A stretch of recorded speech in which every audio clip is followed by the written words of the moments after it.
Arahato Samma Sambuddhassa. Namo Tassa Bhagavato Arahato Samma Sambuddhassa. Namo Tassa Bhagavato Arahato Samma Sambuddhassa.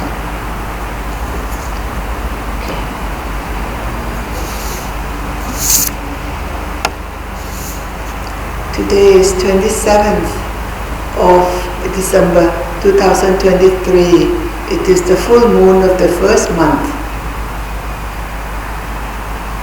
We as Bhikkhunis and also of course Bhikkhus, we come together on the full moon and the dark moon to recite the Patimokkha. But for the Bhikkhunis, before we recite the Patimokkha, we will have to listen to Ovada.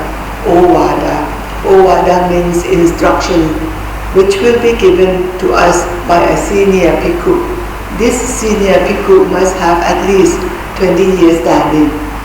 And the quality of the Bhikkhus who should come and teach Bhikkhunis, there are 10 qualities.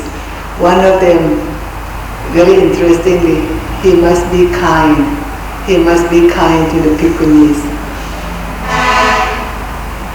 Today I would like to talk to you about Venerable Sanghamittā, because today we celebrate Venerable Sanghamittā Theri's day, particularly in Sri Lanka.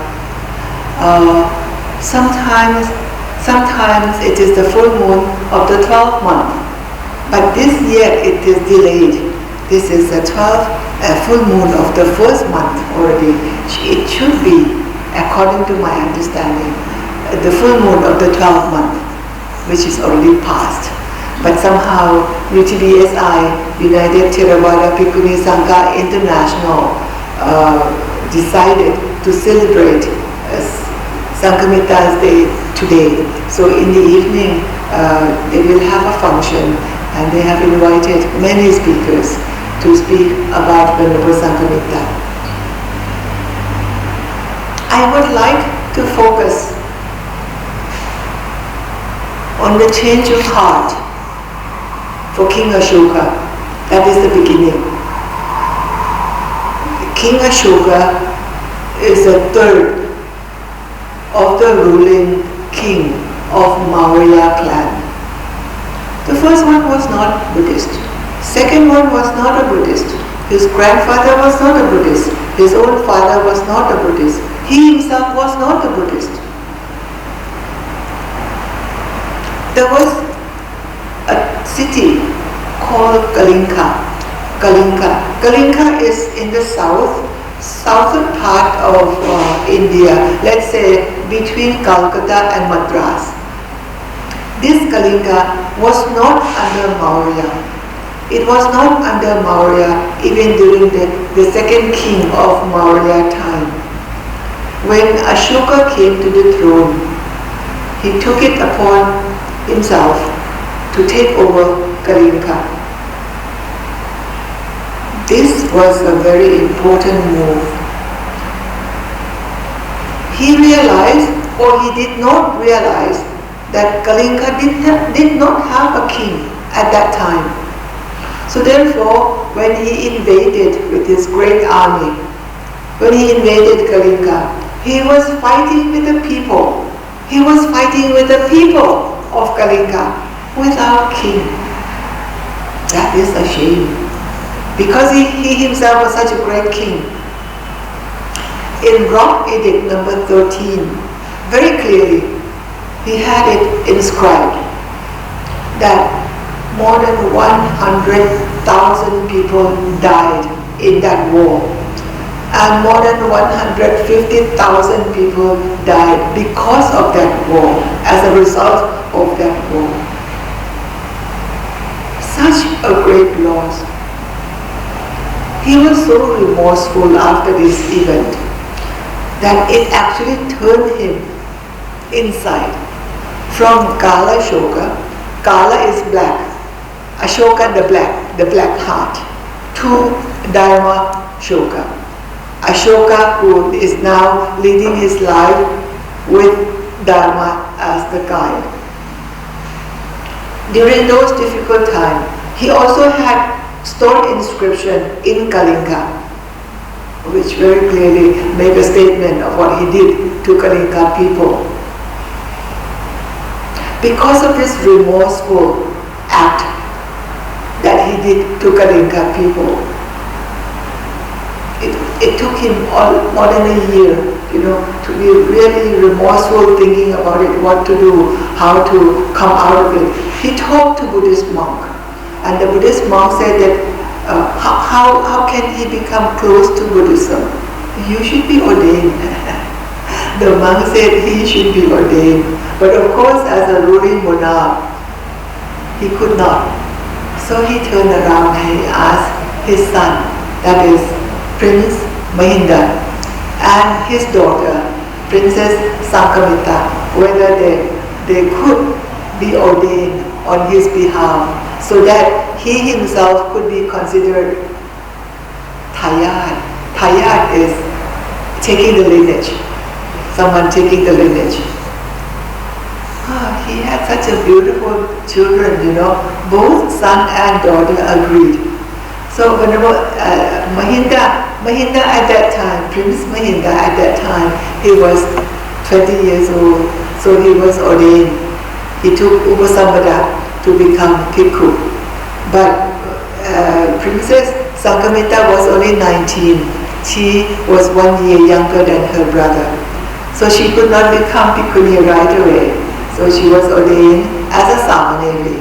And understandably, the next year she would be ordained as a Bhikkhuni. At this time, when we got this information, we did not know that she was already married. She was already married, 19 years old, Indian people, they get married young. She was married and she actually had a son. Then we have the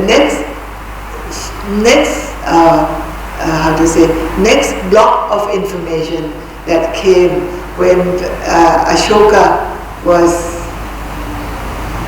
sending out Dhammananda, sending out missionaries, Buddhist missionaries, to different parts of the world, at least to different 9 routes. One route that he chose to send his own son, to send Venerable Mahinda to the south, that is to King Tissa of Sri Lanka. To us now, we see Sri Lanka is not important, but at that time Sri Lanka was very important. And they already became friends. They never met in person, but they became friends before that. Because we know that King Tissa was crowned as a king. But when King Ashoka sent the regalia, the whole set of regalia, which is a pronouncement of a king, of a royal king. When he sent this set of regalia with the crown, with the sword and all that to Tissa, Tissa actually was crowned again, second time. This is to honor King Ashoka. So we see the relationship between these two kings, India and Sri Lanka. Therefore, it is understandable that King Ashoka would send Venerable Prince Mahinda to Sri Lanka. At that time, Prince Mahinda was 32 years old, which means that he was already a Thera. He had been a monk for 12 years. He went from Sanji. This is interesting. He went from Sanji because his mother, Princess Videhi, lived in that area. And it was Princess Videhi who actually built him the stupa to honor her son before he left for this big missionary work in Sri Lanka. It took them more than a year to finish the stupa in Sanji. And this will explain why the Sanji stupa and the stupa in Sri Lanka has the same archaeological figure.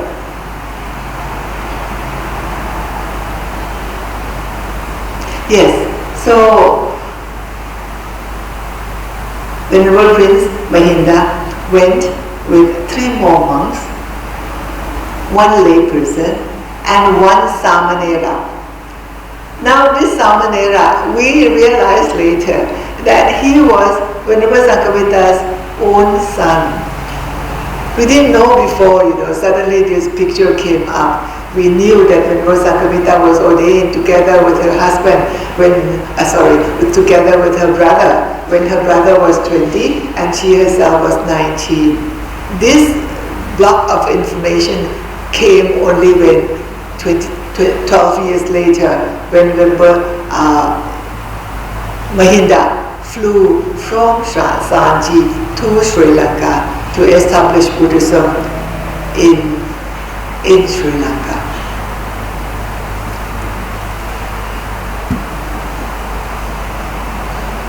Interestingly, Venerable Mahinda,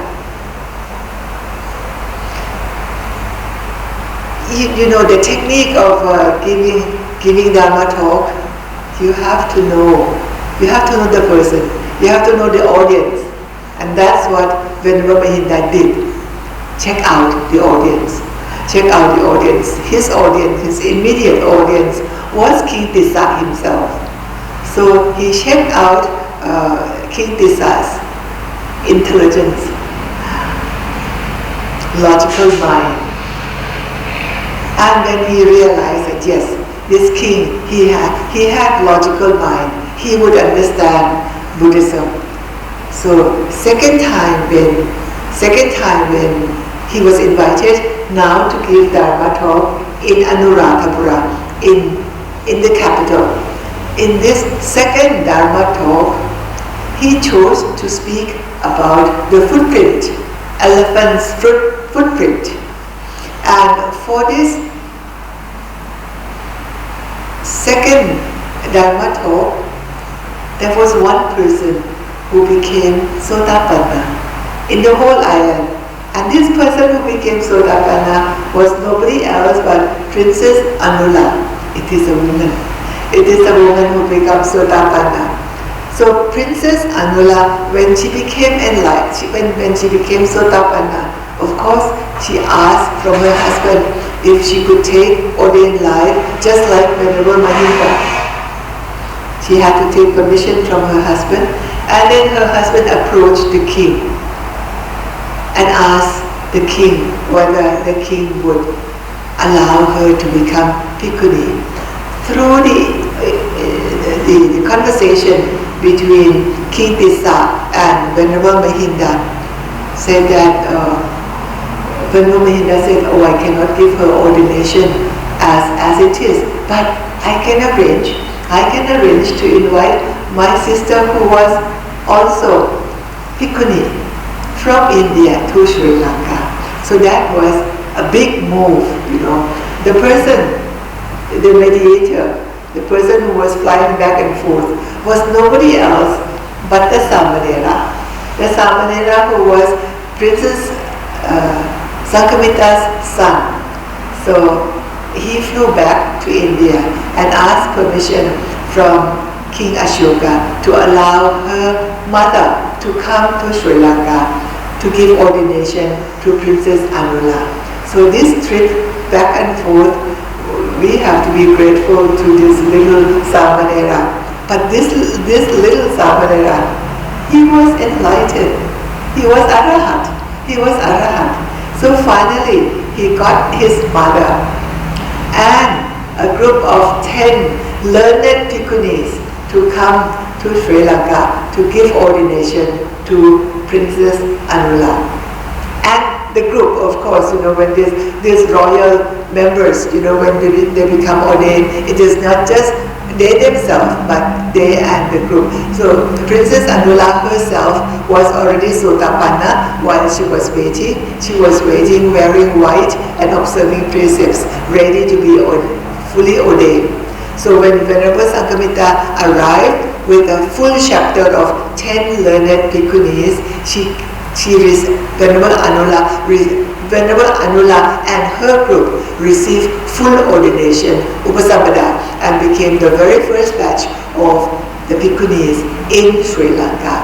So that was the establishment of the Bhikkhuni Sangha in Sri Lanka since that time.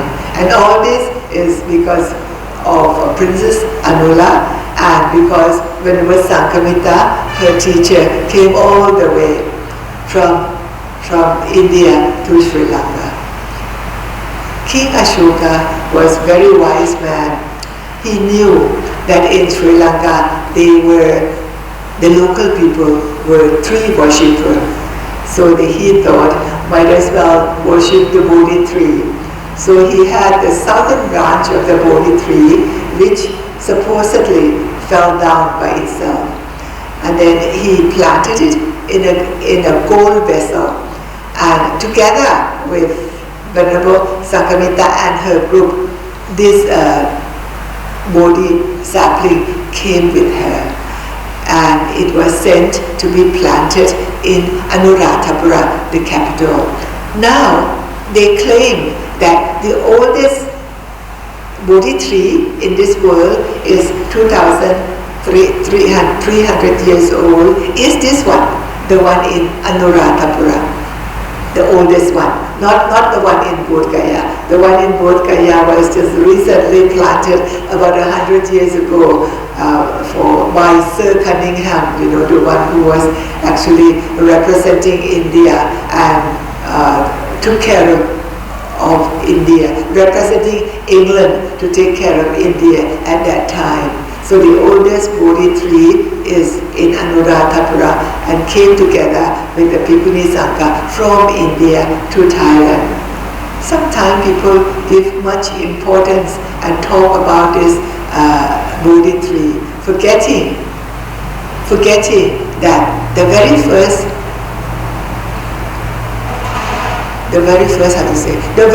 mission was the ordination of Bhikkhunis. So don't miss the importance of this traveling. And all that, we have to be very grateful to Venerable Sanghamitta and her group, her Bhikkhuni Sangha, and of course most thankful to the Samanera, her son, who was flying back and forth, and eventually got the Bhikkhunis finally settled in Sri Lanka. Both Venerable Mahinda and Venerable Sanghamitta did not get to return to India. Both of them established Buddhism up till Venerable Mahinda was 80 years old. He passed away. And the following year, Venerable Sanghamitta also passed away at the age of 80. At present, we can still find the stupa of Venerable Sanghamitta in Anuradhapura, a small one, a small stupa. But for Venerable Mahinda, you have this big Mahindale, the stupa in Mahindale, where he actually landed, where he actually first landed in Sri Lanka. We have a big, huge stupa to commemorate his arrival in India.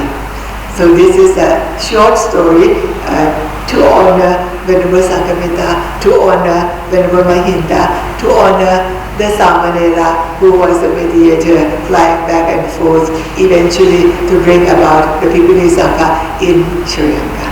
Thank you.